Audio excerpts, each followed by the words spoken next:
Shelves like these, you won't find them at Walmart or IKEA. These are shelves that you can build in your very own carport. Unique and beautiful shelves just like these two can really elevate your living space, and with the right tools, anybody can build these. Now, before we jump into the how-to, let's address two different things.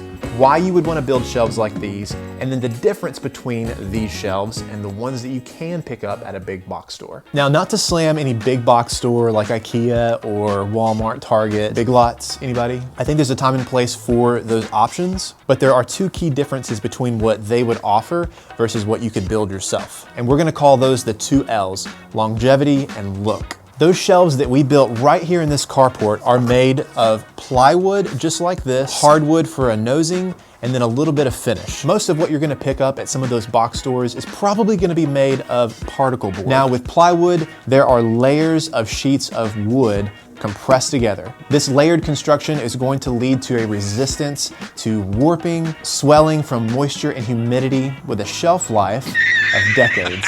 And then again, this is compressed particle board, so it's just a bunch of wood compressed and glued together. And particle board is more prone to the aforementioned, which yields a shorter shelf life. Again, I believe there is a time and place for both of these. This is in our office and this is in our living room, which leads to the second L, which is look. If you want something beautiful in a communal space like a living room, first of all, you're watching the right video, but you want to be able to show off your home and you want it to look nice, especially when you're hanging out with family, friends, and just chatting, having a drink, eating dinner. You would then want more elevated or nicer furniture.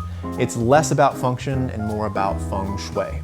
The context where particle board like this is useful, because it's from IKEA, this drawer system houses all of our cables, camera equipment, receipts, junk. It's a great affordable solution, perfect for our office space. Right, Jess?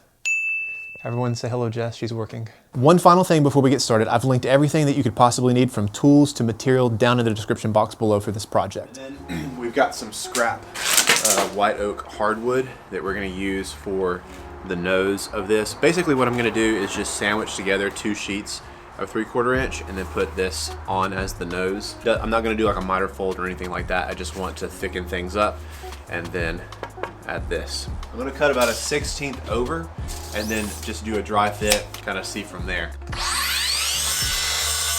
The dimensions of your bookshelves will vary based on the opening of your bookcase. For us, these bookshelves are 37 by 10 1/4. Once you know your measurements, you can start cutting your material. Now, typically what I do, I like to cut down my material with the track saw and then finish it up on the table saw. My table saw is not the best and I struggle to run a full sheet of plywood through it. So I always overcut with the track saw and then clean it up with the table saw.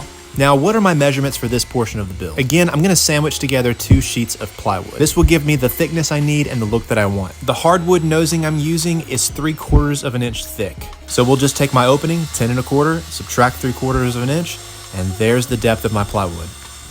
The nosing that we're using is a piece of solid white oak hardwood. It's about 3/4 inch. I bought a 4-inch wide piece, so I had to rip mine down on the table saw, and I chose just a little bit over 1.5 inches. The thickness of your shelves is totally up to you. I felt like 1.5 inches looked pretty good. The next part is pretty simple. All I'm really gonna do is just take those pieces and just sandwich them together. To achieve that, I had to add a scrap piece of 1/4 inch material to beef it up to that 1.5 inch thickness. Decide what you want your bottom and your top piece to be. I always go with whatever I can see with my eyes. I want that to be the best looking piece. And then we're just gonna add a ton of glue and clamp this thing together. Okay, we got the first one complete here. Well, the glue up is complete.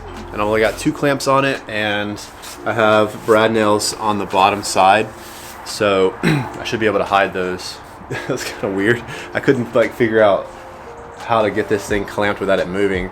So I started with those 2 clamps first, but I'll do the second one here. I think I know how to do it a little bit better, but I was just afraid that it was gonna shift as I was trying to nail in, because that happened. Okay, so this is dried for about 30 or so minutes. And now what we're gonna do is take our nosing and just attach it to the piece. You can do this a number of ways. You can use biscuit joints, you can use a domino if you're super fancy. I would recommend letting the sandwiched pieces of plywood dry for more than 30 minutes though. If you did that, we're gonna do an easier, quicker route.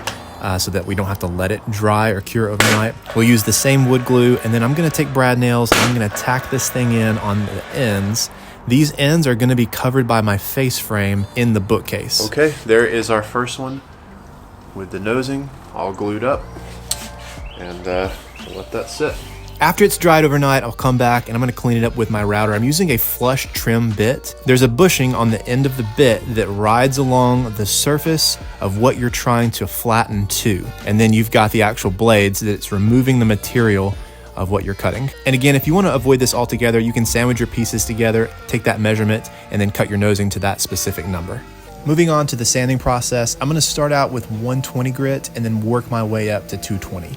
Usually I don't go through all the numbers. Sometimes I'll hit 180 and then 200 and then 220. Sometimes I'll just go straight to 220. It's really gonna boil down to swirl marks, making sure you don't see any of those. I would also advise being very cautious when you're sanding down the hardwood. It's very easy to eat into the veneer of this plywood.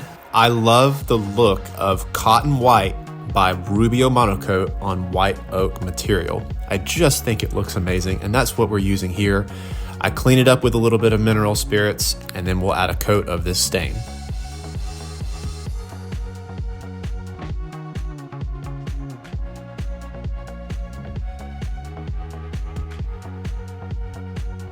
This is some tung oil by Southern Wells. They're a company in New Jersey. I like tung oil in general. It doesn't yellow your material, so we're gonna do a few coats.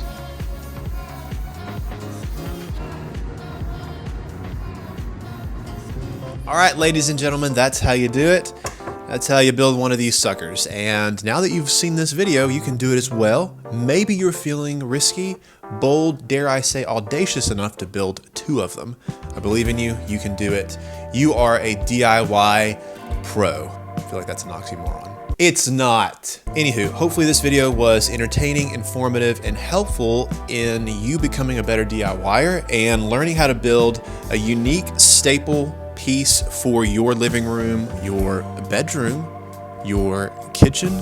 My light just died. That's fine. We don't need it. We can carry on. That's all I have to say anyways. Thank you guys for watching. Like, subscribe, content, all of those things help this channel. Check out the links in the description box below for all the tools that you'll need to build these bookshelves. And watch this video here to see us build the entirety of this behemoth right here.